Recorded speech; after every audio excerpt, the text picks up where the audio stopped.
तो फिर ज़रूरी हो गया था आपका ध्यान भटकाना। अब करते रहिए सरकार और सर्वोच्च न्यायालय पर चर्चा, या फिर तैयार हो जाइए बैंकों में लाइन लगने को।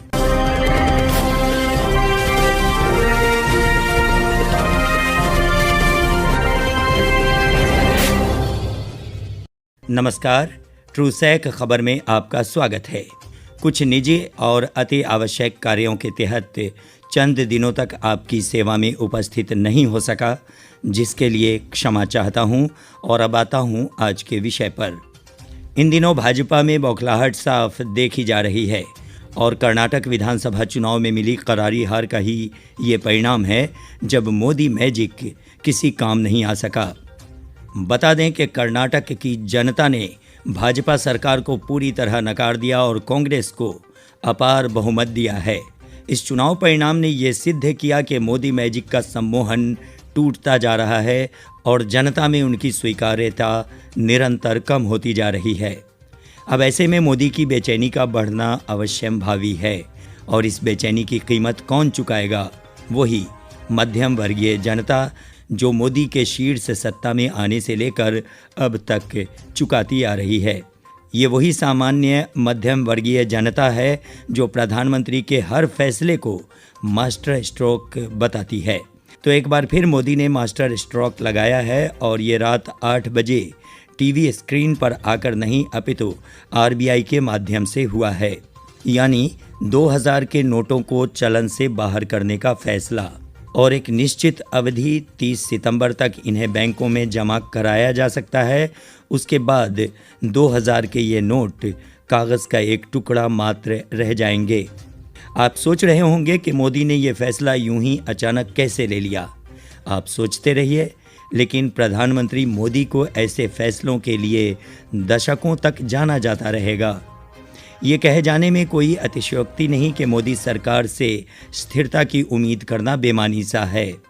देश में सब कुछ सामान्य चलते रहना प्रधानमंत्री को पसंद नहीं है।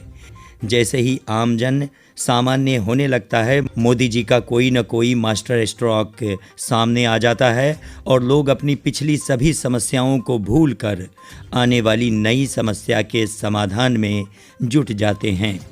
प्रधानमंत्री मोदी जिस तरह दिन भर में अनेक कपड़े बदलते रहते हैं, उसी तरह उन्हें व्यवस्था को बदलते रहने का कह सकते हैं कि शौक़ है। अब शौक़ तो शौक़ ही ठहरा, जिसे पूरा करना ज़रूरी होता है। सरकार ने अपनी ठोस उपस्थिति दर्ज कराने के लिए 2 महत्वपूर्ण फैसले लिए हैं।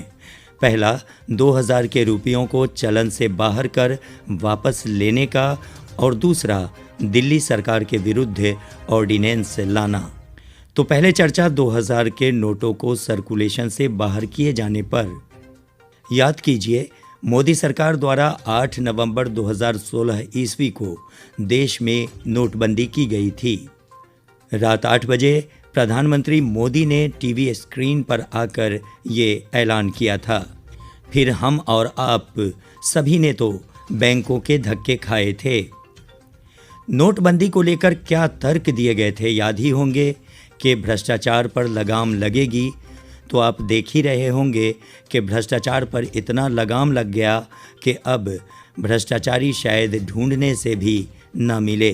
कैशलेस इकोनॉमी को बढ़ावा मिलेगा, तो उसका भी परिणाम आप देख ही रहे होंगे कि अब चाय पान की दुकान, सब्जी के ठेलों आदि के पास से बिना कैश के पहुंचकर सामान ले सकते हैं। नकली करेंसी पर लगाम लगेगी। तो आप नोटबंदी के कुछ ही दिनों बाद गुजरात वगैरह में बड़ी संख्या में पकड़ी गई नकली करेंसी को भूल ही चुके होंगे। रियल एस्टेट होगा पारदर्शी, वो भी आप देख ही रहे हैं कि किस तरह तबाह हो गया ये सेक्टर। काले धन पर चोट पड़ेगी। जी हाँ, ऐसी ज़बरदस्त चोट पड़ी कि 70 वर्षों का स्विस बैंकों में रखा काला धन मोदी सरकार के चंद वर्षों में ही 2 गुना हो गया। कहा गया था कि इससे बंद हो जाएगी समानांतर इकोनॉमी, बढ़ेगा टैक्स बेस, फाइनेंशियल सेविंग में होगी वृद्धि, बढ़ेंगी बैंकों की कमाई और सस्ता होगा कर्ज। तो फिर आखिर 2016 ईस्वी की उस नोटबंदी से ये सारे लक्ष्य प्राप्त हो गए क्या? बिल्कुल नहीं। बल्कि नोटबंदी से 5 ऐसे बड़े नुकसान हुए जिसकी कीमत आज तक देश चुका रहा है। नोटबंदी के कारण देश की इकोनॉमी लुढ़क गई। ये नोटबंदी का ही प्रभाव है कि बेरोजगारी आकाश छू रही है। बैंकों का कर्ज बेतहाशा बढ़ गया। सरकार को उम्मीद थी कि उसकी कमाई बढ़ेगी, लेकिन ऐसा नहीं हुआ। और सबसे बड़ी बात तो ये कि नोटबंदी के बाद से ही सामान्य लोगों की जो कमाई घटी, उसकी अब तक वो स्थिति बहाल नहीं हो पाई है। यही वजह है कि प्रधानमंत्री मोदी नोटबंदी पर कभी भी कुछ नहीं बोलते। छोटी छोटी उपलब्धियों को बड़ा बनाकर जनता के बीच लाने वाले मोदी आखिर नोटबंदी पर क्यों कुछ नहीं बोलते? इस बारे में आपने कभी सोचा? मोदी ने तो चौराहे पर आने की बात भी की थी, लेकिन चौराहे तक वो तभी तो आएंगे जब उस पर चर्चा करेंगे। आप मोदी सरकार के मास्टर स्ट्रोक नोटबंदी का समर्थन करते हुए उस पर गर्व भी कर सकते हैं, लेकिन 2000 रुपये लीटर पेट्रोल का मूल्य चुकाने की इच्छा रखने वाले ऐसे गौरवशाली लोगों का पेट हमेशा ही रैलियों और सभाओं के मुफ्त भोजन से ही नहीं चल पाता।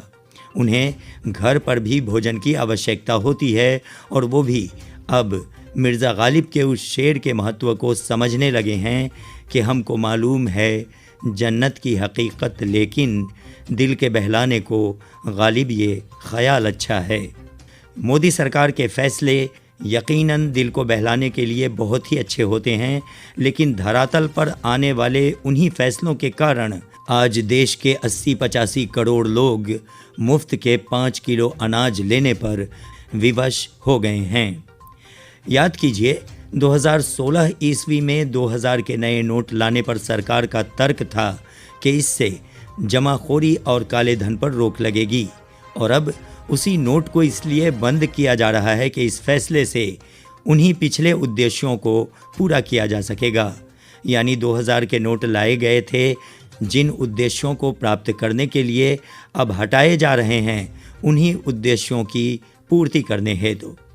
है ना अद्भुत?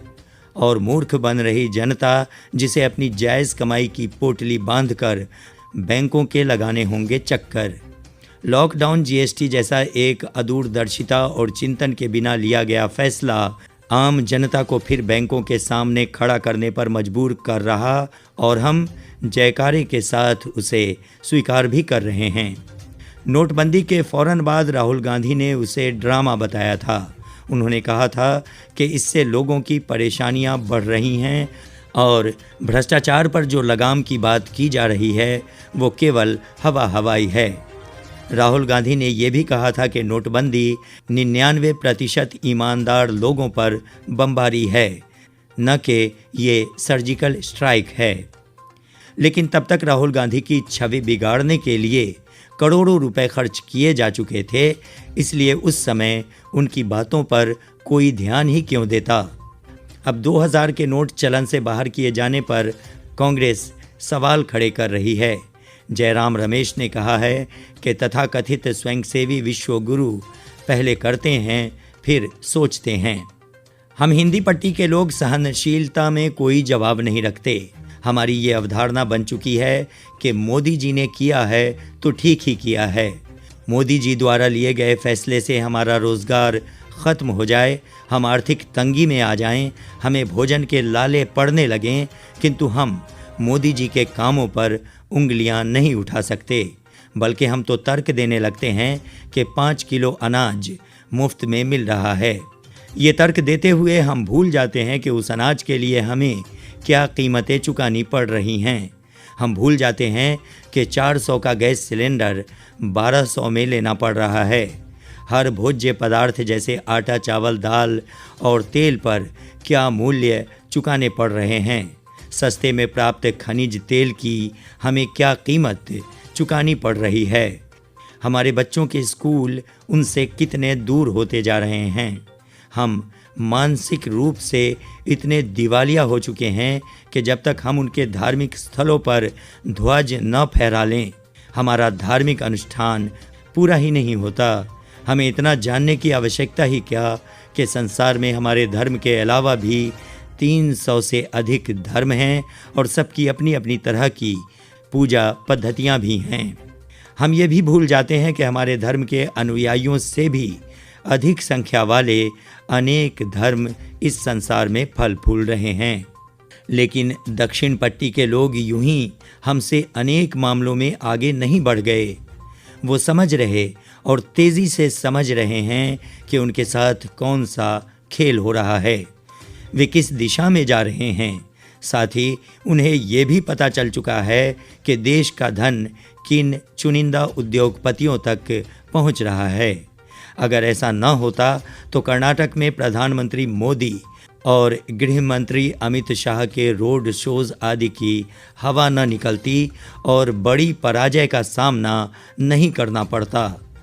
जब 2016 ईस्वी में 2000 के नए नोट आए थे तो आपको याद होगा कि ऑटोमेटिक ट्रेलर मशीन यानी ATM में कई बदलाव किए गए थे। सोचिए कि उस एक काम पर ही कितने रुपए खर्च किए गए होंगे। वो रुपए किसके थे? जनता के ही तो थे। फिर उन सब का परिणाम आखिर क्या निकला? ढाक के वही 3 पात। कांग्रेस नेता पवन खेड़ा ने ट्वीट किया है कि जो खुद अपने द्वारा छापा हुआ नोट 7 साल भी नहीं चला पाया, वो पूछता है कि 70 साल में देश ने क्या किया। पवन खेड़ा इसमें गलत क्या कह रहे हैं?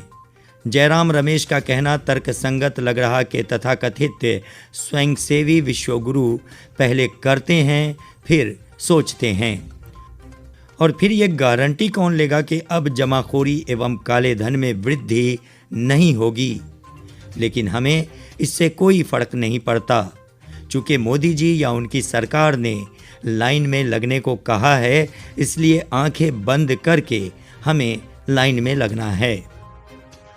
अभी पिछले ही दिनों सुप्रीम कोर्ट ने दिल्ली सरकार के पक्ष में अधिकारियों की पोस्टिंग और ट्रांसफ़र को लेकर फैसला किया था। उस फैसले के विरुद्ध मोदी सरकार ने रातों रात अध्यादेश लाकर उसे निष्प्रभावी कर दिया और इस तरह एक चुनी हुई सरकार के काम करने की राह में बाधाएं उत्पन्न किए जाने को साफ तौर पर देखा जा रहा है। क्या लोकतंत्र में ऐसा और अचानक किए जाने पर सवाल नहीं उठने चाहिए? वैसे ऐसा लगता है कि सरकार भी चाहती है कि सवाल उठे ताकि पहले से जारी अनेक सवाल उसका पीछा छोड़ सकें। अब देखिए, भाजपा के पूर्व राज्यपाल सत्यपाल मलिक द्वारा उठाए गए अनेक महत्वपूर्ण सवाल भाजपा सांसद सह कुश्ती संघ के अध्यक्ष बृजभूषण शरण सिंह कांड की भेंट चढ़ गए। बृजभूषण का मामला जारी ही था कि कर्नाटक में भाजपा की बुरी तरह हार हो गई और लोग मोदी की घटती लोकप्रियता पर सवाल खड़े करने शुरू कर दिए। तो फिर ज़रूरी हो गया था आपका ध्यान भटकाना। अब करते रहिए सरकार और सर्वोच्च न्यायालय पर चर्चा, या फिर तैयार हो जाइए बैंकों में लाइन लगने को। हमारे प्रधानमंत्री विदेश यात्रा कर रहे हैं। नमस्कार, आप देख रहे थे ट्रूसैक खबर। ये वीडियो अगर पसंद आया तो हमारे चैनल को सब्सक्राइब कीजिए, साथ ही लाइक और शेयर ज़रूर कीजिए।